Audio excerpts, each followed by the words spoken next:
When people are looking for a space to rent or for a property to build on, one of the first things that comes up is what is allowed to be done as of right with zoning. And zoning is the thing that sort of generally shapes what you're allowed to do on a piece of land or in a type of building and how big can it be. So, height, amount of usable floor area, how many floors it can be, what type of use it is, meaning, is it going to be a grocery store? Is it going to be a school? Is it going to be housing? Is it going to be a climbing gym? Whatever it is, these are all different things that are defined in zoning.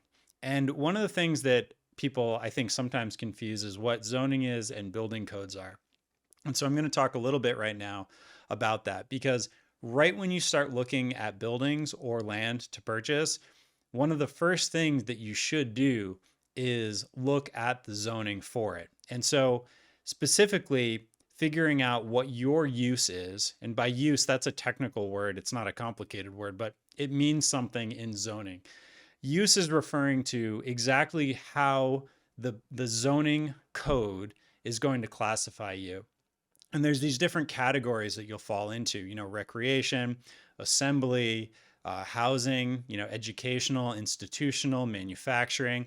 And then certainly within those, there's different types. For instance, a gymnasium for a high school is different than a gymnasium for a professional basketball team or something like that. And so there is a bit of nuance, but in general, what it's doing is it's defining what can go next to other things. And that's why there's these zoning districts usually where the manufacturing's over here, the housing's over here, or whatever the case is. And even in that example, there's not as much manufacturing anymore. So sometimes what happens is that zoning has to evolve to allow for new uses. So for instance, these big old manufacturing buildings are being turned into other things like climbing gyms and other things.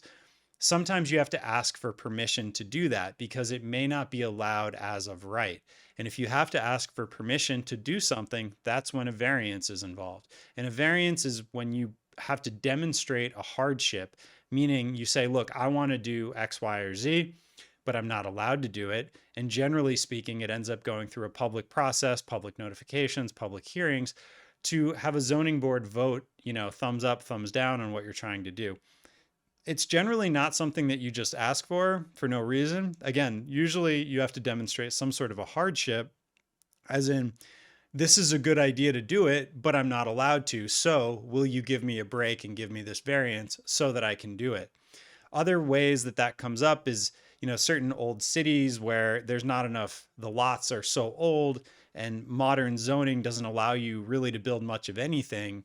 Some different cities around the country, around the world, I'll speak for the US, different cities around the US often will make it so you can hardly build anything without a variance. So it really depends on where you are in the country. But every city, every town generally has their zoning code online.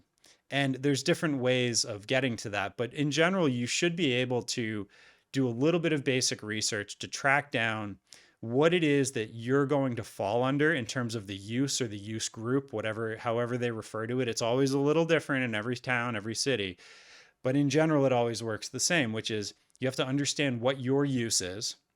So for climbing, for instance, it's often under a recreational or assembly use because you're putting a bunch of people together in a room.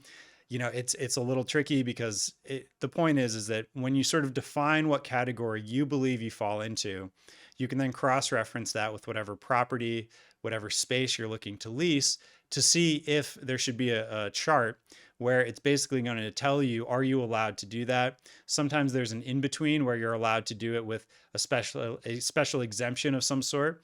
And then other times you might just need a variance, which again is no guarantee.